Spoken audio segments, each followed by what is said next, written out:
In a time gone by, in a bustling city of Bethany, a woman carried an alabaster jar. In her hands, she cradled a treasure more precious than gold or silver.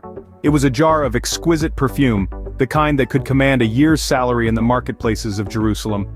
She was a woman of humble means, yet she had made the sacrifice to possess this costly fragrance. The perfume, contained within the alabaster jar, was the fruit of her labor, the symbol of her sacrifice.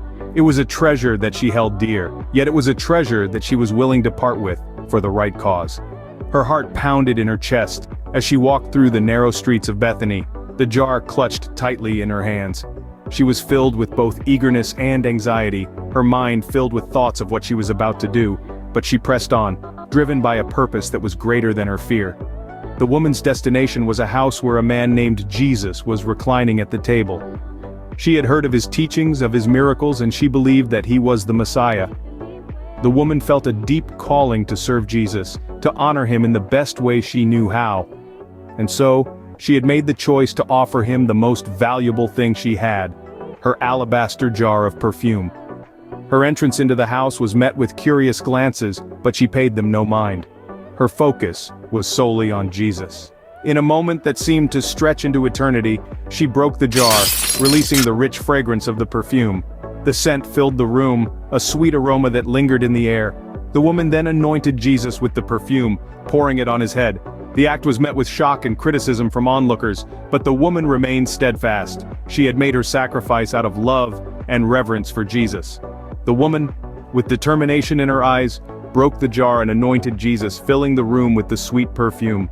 Her act of devotion would be remembered throughout history, a testament to her faith and her unwavering love for Jesus.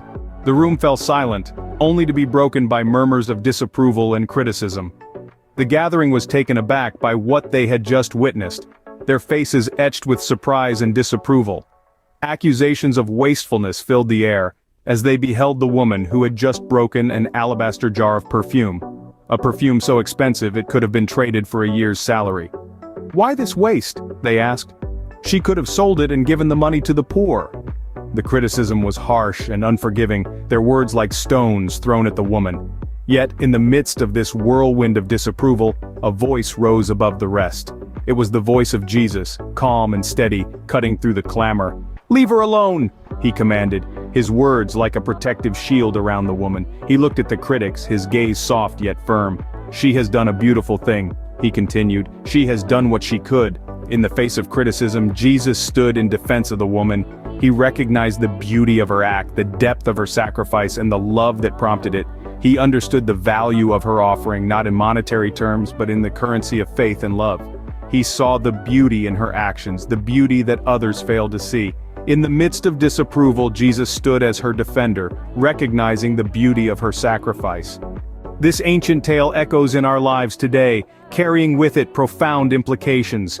As we journey through our modern lives, we may find ourselves in the shoes of the woman with the alabaster jar. Just as she was called to anoint Jesus, so are we called to serve God, each in our own unique way, according to his great purpose. Her act of pouring the expensive perfume on Jesus was seen by others as wasteful, but in truth it was an act of profound devotion, a beautiful expression of her love and reverence. This reminds us of the need to express our love for God fearlessly without concern for the judgment of others. It's easy to fall into the trap of criticizing others, to judge their sacrifices as too great, or their actions as misguided. But remember, Jesus defended the woman, stating that she did what she could. This is a powerful lesson for us today. Rather than passing judgment on others, let's focus on our own actions. What can we do to please God? How can we serve him in our daily lives? Each one of us has our own alabaster jar, a unique gift or talent that we can use to serve God. It may be our time, our resources, or our abilities. The key is to offer it willingly and wholeheartedly, as the woman did with her perfume. Like the woman with the alabaster jar, we are all called to serve, to sacrifice, and to love fearlessly.